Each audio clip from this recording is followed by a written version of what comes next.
ও মানুষ, কেন এত অহংকার করো? নজর করে তোমার জীবনের শুরুটার দিকে একটু তাকাও। কি ছিলা তুমি? এক ফোঁটা নাপাক পানি, একটা স্পার্ম ড্রপ থেকে এসেছো। ইয়াখরুজু মিন বাইনিস সুলবি ওয়াত তারায়েব, বাবার পৃষ্ঠদেশ থেকে মায়ের গর্ভদেশের মধ্যে তোমাকে নিয়ে গেল কে? সেখান থেকে ফি যুলুমাতিন সালাস, তিনটা প্যাকেট দিয়ে মায়ের পেটের মধ্যে তোমাকে প্রিজার্ভ করলো কে? আল্লাহ প্রত্যেকটা স্টেজ কোরআনে বলে দিয়েছেন। ফি যুলুমাতিন সালাস, তিনটা অন্ধকার প্রকোষ্ঠে আল্লাহ আমাদেরকে প্রিজার্ভ করেছেন।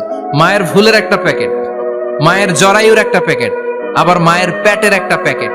ওই প্যাকেটের ভিতরে পৃথিবীর কোন কবিরাজের কবিরাজি কাজে লাগছে? ডাক্তারের ডাক্তারি কোন কবিরাজ আম করে খাওয়াইছে? চিল্লায় বলেন তিনি কে? এরপর আল্লাহ বললেন ফি যুলুমাতিন সালাস, ওটা অন্ধকার ছিল, যেই টেম্পারেচারে রাখলে তুমি সুস্থ থাকবা